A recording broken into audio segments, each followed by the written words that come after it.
अस्सलाम वालेकुम व्यूवर्स, उम्मीद करते हैं कि आप सब खैरियत से होंगे। मैं आज आप लोगों के लिए रंग गोरा करने की एक आसान सी होम रेमेडी लेकर आई हूँ, जिससे आपका रंग बिल्कुल दूध की तरह सफ़ेद हो जाएगा।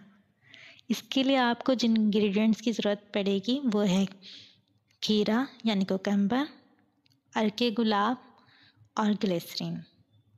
रेमेडी को कुछ इस तरह से तैयार करना है कि हमने खीरा लेना है और उसको सिल के ऊपर कुचल कर किसी मलमल के कपड़े में रखकर उसका अर्क निकाल लेना है। हमें चाहिए एक आधा चमचा खीरे का अर्क। उसके बाद हमें आधा ही चमचा अर्के गुलाब चाहिए और आधा चमचा ग्लिसरीन चाहिए। इन तीनों चीज़ों को मिलाकर एक पेस्ट बना लीजिए और उसको अपने चेहरे पे लगाइए। सबसे पहले आपको अपने चेहरे को वॉश करना है। उसके बाद इस पेस्ट को अपने चेहरे पे लगा के 2 मिनट उसका मसाज करना है और उसके बाद फिर आपको सादे पानी से 10 मिनट के लिए छोड़ दीजिए पहले, फिर उसके बाद सादे पानी से उसको वॉश कर लीजिए। रोज़ाना आपको इसका इस्तेमाल करना और उसी पेस्ट को आप रात को सोते टाइम भी थोड़ा सा चेहरे पे लगा के सो जाइए। इंशाल्लाह आपका रंग गोरा हो जाएगा बिल्कुल दूध की तरह।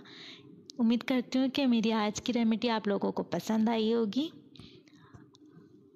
इसी तरह की और आसान रेमेडीज़ को पाने के लिए आप मेरे चैनल को सब्सक्राइब कीजिए, मेरी वीडियोज़ को लाइक कीजिए और शेयर कीजिए। अल्लाह हाफ़िज़।